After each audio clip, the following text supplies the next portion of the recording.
are kind of like getting into the food, I'm curious, what made you all actually say yes tonight? I think any opportunity right now to be in community with other queer people is like, I want to be there. I thought the concept was interesting. Walk into a seated dinner with, however many strangers at a table and just start talking about things that you don't necessarily talk about sort of at face value, which I thought would be an interesting experience. Yeah, I wholeheartedly agree. And then on top of, I've always been meaning to come to this restaurant. So Same. a reason to eat. Yeah. Perfect. I thought it's a great opportunity to meet new people. As we get older, I think it's so much harder to meet people, and so I thought this would be a really great, a unique experience and a way to meet people I probably wouldn't meet otherwise. Same here, just opportunity to meet people I may have never met and to do something different, because this is definitely out of my comfort zone. Is it? Just a touch. All right. Thank you. And we hadn't met before either. I slid into her DMs on Instagram. My goodness. And I was like, hey, I know you don't know me, but will you come to this dinner? I've heard about you and I want you here. I appreciate you stepping outside of your comfort zone for it. Why do you say it's like outside of your comfort zone?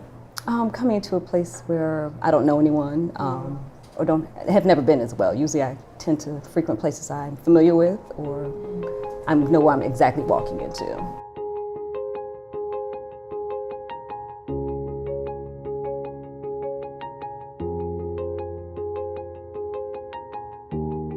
I'm Leah James, and this is the Traveling Table Dinner Series. I really appreciate each of you being here. It means a lot that you all agreed to come to a dinner where you don't know anyone at the table except for kind of me. There's two of you who I'm meeting for the very first time, which is amazing. Two people that I'm meeting for the very second time, and I only kind of met you in a work setting at that. LOL. Right? And only one other person that I've actually known for a little while. And for it to be specifically a queer-centered dinner, I just think it's incredibly special. Thanks for trusting the process and being here and being open to who I also brought around the table. Hi everyone, Julie Hopkins, and my pronouns are she, her, hers. Hi, I'm Gab Sussman, and I use they, she pronouns. Hey everybody, I'm SJ and I use they, them pronouns. I'm Leah, spelled differently. She, her pronouns. I'm April Watkins, and I she, her pronouns. Questions. There are three of you that chose the same question. Stop it. Wow. Yeah, so That's a good question. Yeah, it's a great question. We'll come back to that one. Okay. I just wanted to call that one out. Oh, dang. Yeah. But you're not going to tell us which question or which You'll people? figure it out in We'll like find out. 2 Process of seconds. elimination. Okay. Yeah. All right. What I really like to do is actually start with Julie. Oh. If you want to ask your question and answer it, after you do that, you're actually going to pass your question to someone else at the table. Oh. And they also get to answer that question with you. So not like with you in sync, but Got it. You have to speak at the same speak time. Yeah, okay, got it. but yeah. So If you could be anywhere with anyone, where would you be and who would be there? Take us along for that journey. My answer to that question is that I would be in New York, which I thought was very interesting. So we had a conversation earlier. My favorite place in the whole world is New York. I love New York. I've lived there for 3 months. I've never lived there longer. I was married twice to men. And when I left my husband a couple years ago, I moved to New York. I got a long-term Airbnb. I went for 3 months, and with the plan of moving there. And it was kind of end of pandemic, and it was back when like you could work anywhere and it didn't matter. You didn't have to physically be somewhere. So I was like, oh, I can make this work. But then I had to come back for work. So after being there for the summer, I moved back to Baltimore. But it was probably like the best time of my life. I absolutely loved it. I feel like I belong there. It's there's something about the energy and the people, and I just really thrive off of that. And I love everything about New York. I love just like walking, people watching, and sitting in a cafe and having coffee or like drinking wine and just kind of absorbing it all. And I feel like it's where I'm meant to be, and I'm hoping that one day I will get there permanently. And who would I be with? I'd be with my dog. So I am a dog mom. I love my dog. I have a 1.5-year-old black lab, and she's like my everything. And so I would be there with my dog. I'm going to make her a New York pup. She'll be there with me.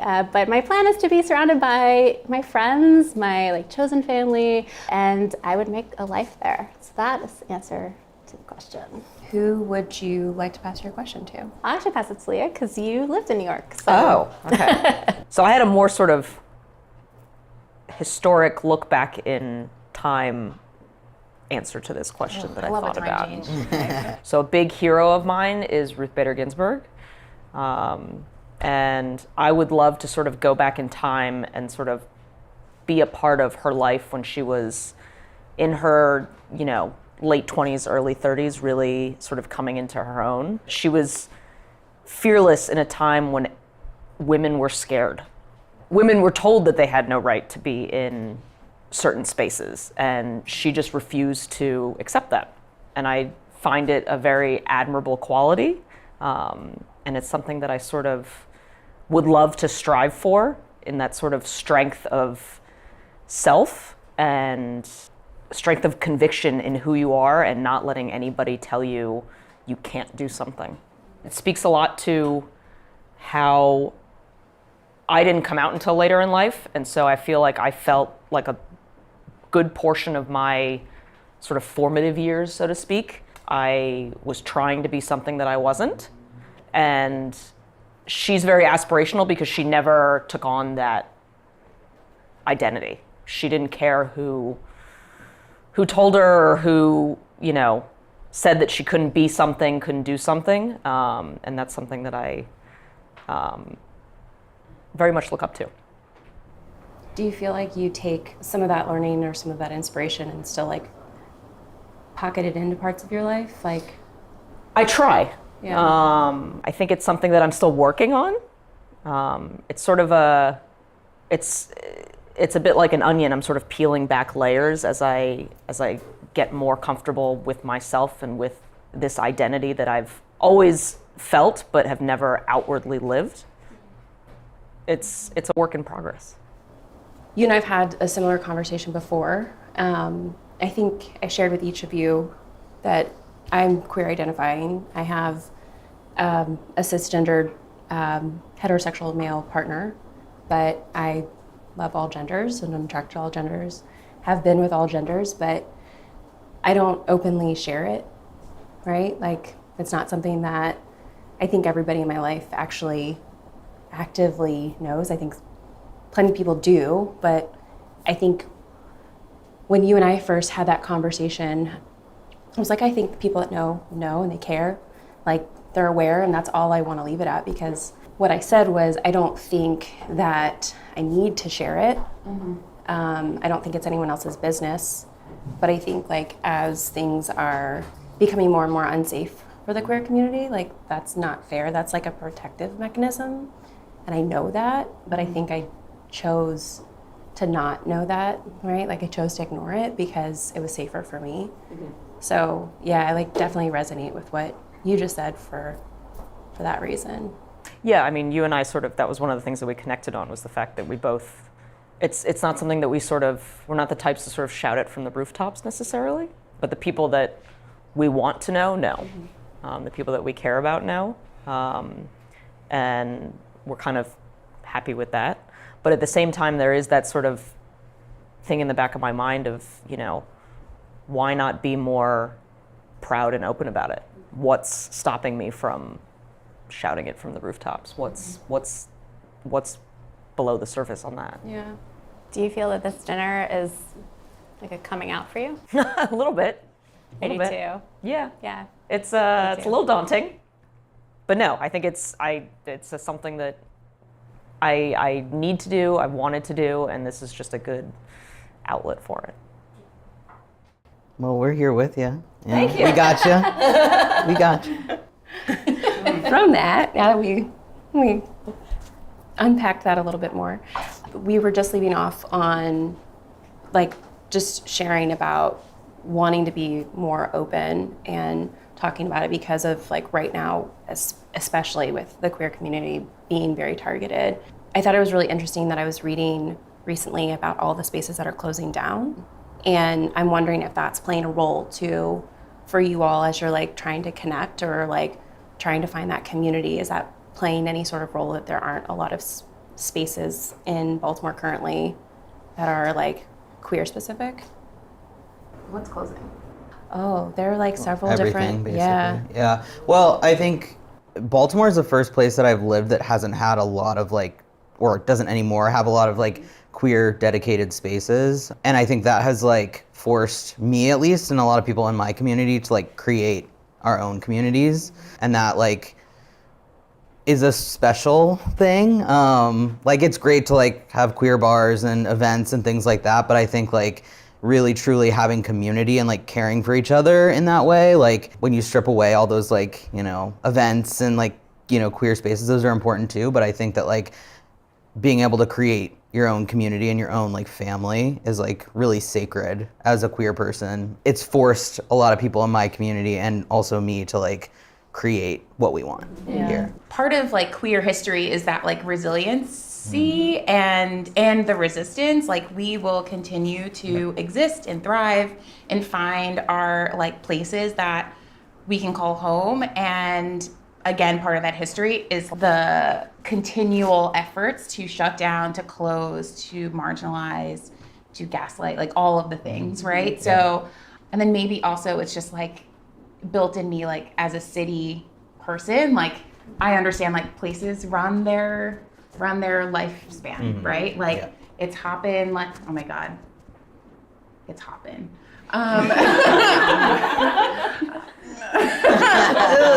Apparently you say that. Have I ever said that in my life? No. Dad vocab. Yeah. It's popping. There you go. You know, like one summer and then the next summer it's like on to the next place, right? So I think that like the fact that that is kind of already what I anticipated. So now I'm just like, what's closing that I didn't know? Leah, you were the last one to answer that question. Yeah. I'd like you to ask your question. Sure. All right, so my question was, if there was one thing about your life that you could edit, what would it be and why? The thing that I would probably edit is I hate to say sort of coming out, but living sort of truly who I am, and waiting so long to do that. That would be the one thing I would change. I feel like I missed a huge opportunity being in my mid-20s and living in New York and trying to be something I wasn't. And when I could have been sort of really navigating and exploring that side of me. And I just think it's something, I feel like I lost a lot of time. I feel like I lost a lot of time being scared, being afraid of what other people thought about me in regards to it. What I ended up learning when I started telling people was that it was just my own internal fear. You know, everybody around me was incredibly supportive, and some people were like, we've been waiting for you to figure this out for a while. And it was one of those things that was kind of a sigh of relief. But yeah, that's the one thing that I would change and edit. Thank you for changing, or thank you for, I said thank you for changing that. That's what I meant to say. Thank you for sharing that. But also thank you for changing that and being fully, you know, you and being able to step into who you are. Life isn't as nearly as amazing if we're not living out and fully who we are inside and like how we feel, you know. It turned my life upside down when I finally decided to sort of live my truth, so to speak. It's like I saw sort of the other side of things, and I was sort of looking through like foggy glasses for so many years. And it was like a light bulb went off. Does that resonate with anyone else? I feel like I feel like the same thing could be coming out of my mouth. Yeah, absolutely. I was trying very hard to fit into like what society thought I should be, or you know what I thought my parents wanted me to be, and was miserable and never could really figure out why I was miserable. And then it took me a very long time to kind of come to terms and But yeah, it's funny that I feel the same thing. I have regret. I went to a women's college. Talk about missed opportunities. And I was on the softball team. Like, I mean, come on. Everyone knew. Everyone knew but me. Teeing it up for yourself. Everyone knew. My ex was like, wait a second, you went to a women's college and you played softball and you had no idea that you were gay? And I was like, yeah, well, there we have it. So yeah, I also feel very much like I had all these opportunities that I missed out on. So yeah, I feel like I do have a very similar regret. So literally everything you're saying, I'm just like, I'm there with you. I have this sort of internal sense of guilt because I didn't have like a tough environment to come out in. I wasn't faced with a family or friends that were, not supportive, so to speak. I still have this guilt of feeling like, why were you so scared when you were brought up in such an environment that was loving and caring and supportive? Why were you so scared? And there's a lot of people out there that have it a lot harder than I did. And that's one thing that kind of eats at me a little bit. I think the reason why I had a reaction is because I used to feel like that. I used to feel like, oh, if I only could have figured this key thing about myself out earlier, everything would have been so much better. I came out as queer, I was 21 or 22, and I felt late to the party then. And then I came out as trans when I was 28, so only a few years ago. And I used to be like, oh, how was I the only one that didn't know this about myself? It's such a key thing to who I am. But now I feel like everything happened the way that it should have happened. I came to these things in an organic way, the way that they were supposed to happen for me specifically. If I would go back and edit something and it was to find that stuff out earlier, things would be so different in my life. Maybe positively, maybe negatively, maybe the same, who knows? But for me right now in my life, I'm so comfortable in who I am and set in I know myself now. And I don't wish to go back and know myself better at a different time in my life, because this is where I'm supposed to be.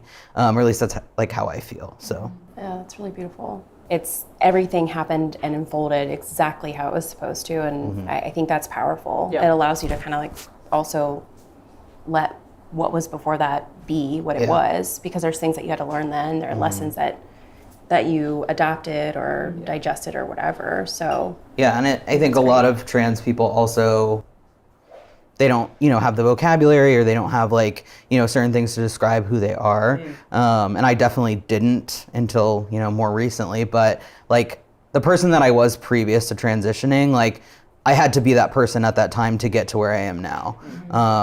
There are a lot of trans people that want to cut off that part of their life, and I understand that, fully understand it. But for me, it's I had to be that person to survive to get to this point. So for me, it's I don't want to cut that person off. That person is still who I am in a way, but it's just the evolution of who I am. Leah, who do you want to pass your question to? I'm going to pass my question to April.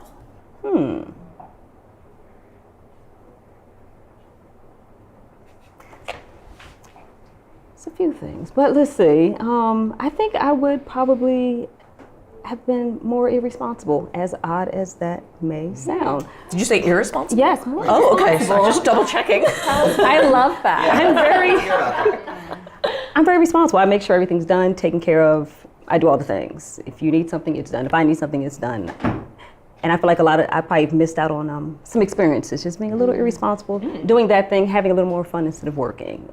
Or just stepping out and hey, let me go out and travel and jump on this plane real quick. Let me use my leave at work. No, let me go to work. And so at this point I'm changing. I feel like it's weird. I'm in education too. It's weird, you feel a little guilty taking off. It's I'm gonna take off. But I'm at this point, I really don't care. I mean, I do care about my job. Those children, they're lovely. But, I have to live. And I feel like I've probably missed out on some experiences, some things in life, being so focused and dedicated on getting things done and having to have things in order. What do you feel like you've missed out on? Just life experiences, seeing the world, traveling, doing things, because I like to have things in order. in a certain order. Everything's has to be a certain way. So I'm breaking out of that. It's a tough shell to break out of when you're used to things being in order. Like, you know, my friends would come over my house and like everything's in order. They would like move a book. So they could see me put the book back. Like, y'all suck, y'all suck. But, you know, just learning to live, you know. And some people say, oh, you do live. I'm like, well, for you, maybe that's what you see, but for me, I feel like experiencing more, and I feel like I may have missed out on some experiences. So going forward, is there like an experience that you're like, I really want to step out of my box to do X? There's nothing I'm not going to do at this point. So if someone says, let's go, I'm gone. One of my friends like, I'm going to Bali in August. I said, oh, so am I. And here we go, let's go. Let me get this ticket and go. Like there's nothing I'm not going to do at this point. Cool. And life's short, so why not? We don't know when our last day is, right? Yeah. So why not? I love that. Yeah. Anyone wants to go to Bali, by the way, we're going. Yeah, we could do a group trip. Yeah, I know. Can the second episode be in Bali? Like, I mean, I feel like we can get the sponsor. just putting it out there. Thank you for sharing your question. Oh, yeah, of course. Thank you for answering.